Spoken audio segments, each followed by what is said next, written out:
Shreveport Regional Airport in Louisiana. A simulated aircraft collision.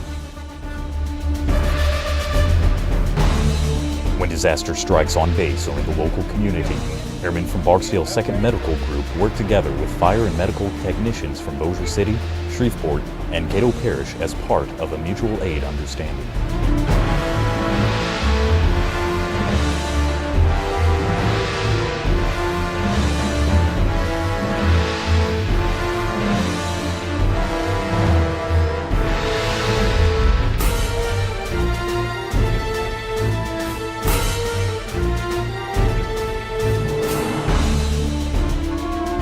Performing these drills ensure airmen and local agencies are prepared when the time comes.